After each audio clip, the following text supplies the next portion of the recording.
Growing up in Dade City, it's a small town, so it was like all we knew was football. Jamie was very active, rough, tough, hard-headed. He didn't like to pay attention a lot, so he was always getting a little pow-pow, as we use now. Hey. Well, he started about maybe 7 or 8 years old, just playing Little League, and his coach said to me one day, he had a coach by the name of Tony Saunders, and he said, that's one of the hardest hit little kids on my team. And that has stuck with me all these years, and Jamie has lived up to that. We at Pasco High School, where it all started. I guess you could say that. This right here was always filled. This was always filled. I always used to compete with my dad because he was the only team that won the 1992 team that won the national championship. It's right there, home in 1992, Class 3A. My dad was a strong safety and running back on this team. I think one of my favorite plays was, we were playing Lakewood, Rodney's team actually. We were playing Lakewood, and they tried to throw a corner route, and I was at deep safety.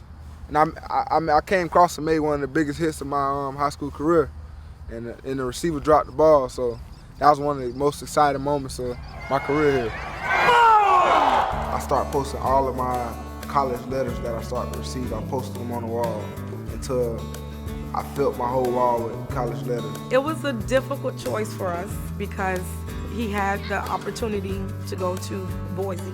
So all I'm thinking about is, how is he gonna go way to Idaho with no support? I know no one there for him to be able to sustain. Out of nowhere, like within the last 2 weeks, TCU called, so I decided to go that way. I was kind of so tore down at TCU. My second year, I was so tore down, I felt like I had to get my confidence back that I can play this sport again. So I've always taught Jamie that if you're gonna go forward, don't look backwards. If you take this chance to leave TCU, you better make sure you make it to another Division I, because it's not an option to come back home. I was trying to reach USF because I knew that was one place I wanted to go. New jerseys, new apparel, just ready to show everybody what we got, man. Jamie had to think about, he had a daughter on the way.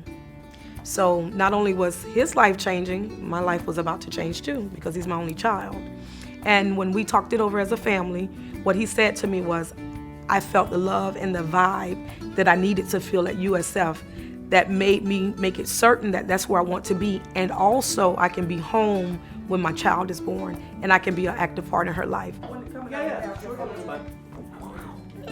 One thing that Coach Taggart said to him was, no matter where you go, always take care of your child and always do what's right by your daughter.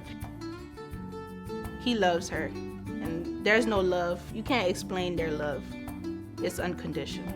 He's a great dad. We at my grandmother's house right now, man. I grew up over here from a baby on up. I call my grandmother mom too, so. A lot of our guys didn't have a lot growing up, and football was all they did have, and they knew football was their way out, and I was one of those guys. I'm good, man. What's up, baby?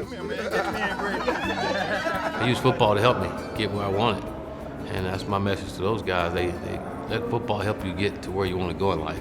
It took all of us, not just our family, but everybody around, to help keep Jamie intact.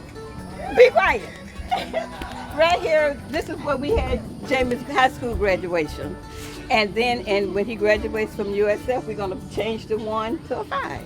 It's a great feeling being back home because a lot of people get to see me play now. A lot of people can come see me play, like easy access to see me play. And then sometimes it's newspapers, articles down here, so it's a lot of people watching me. And when I do come home, it's like you like that rock star at home, Jamie Byrd, everybody watching you, everybody looking up to you, even little kids. We are, for one thing, we are very close. We are a loving family. We are.